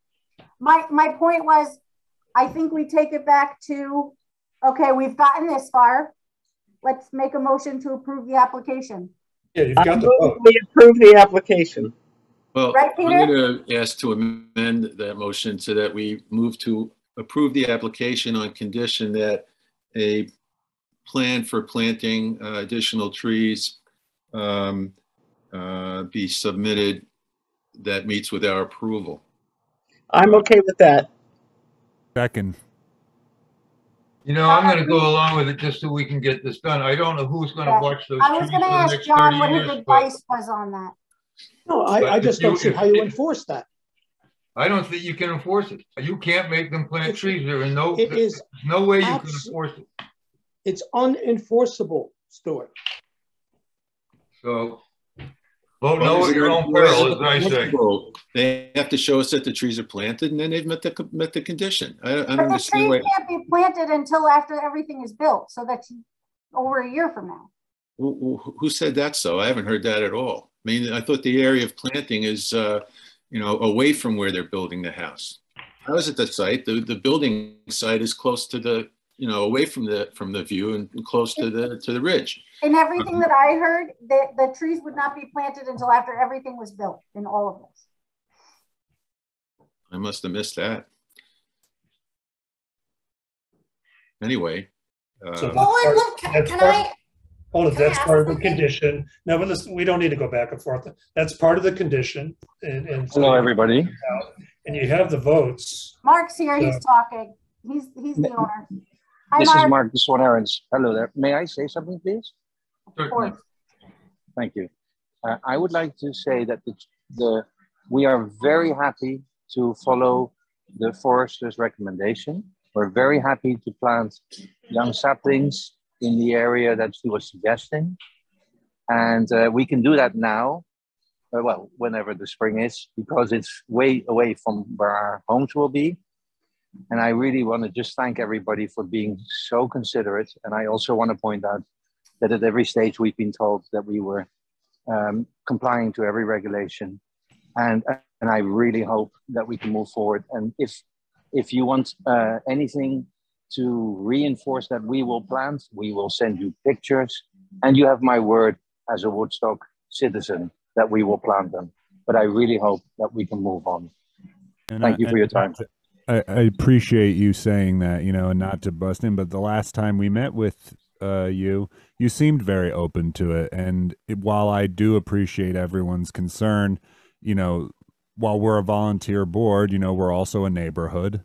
We're also, you know, all people to some extent trying to look out for each other. And I don't think it necessarily always has to be a binary of, you know, vote yes or we're going to court or, you know, it's, you know, we're working things out in what I hope is a neighborly and civil way. So thank you, Mark.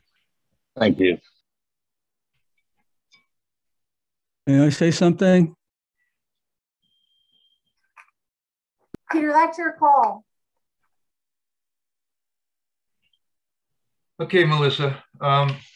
Let's vote. Have you got the vote that you need to put on May I say record? something? It's not a public forum.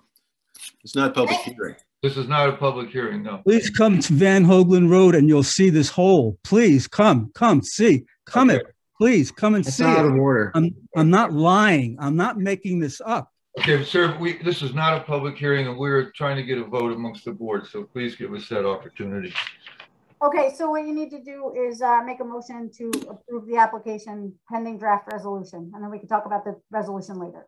So I'm going to make a motion. I'll repeat it. This is a motion to approve the application made by Mark and Harriet to Swan Aarons under SUP 21-0661 on condition that a planting plan meeting with the planning board's approval be submitted and approved by the board along the lines suggested by the forester, Lori Raskin.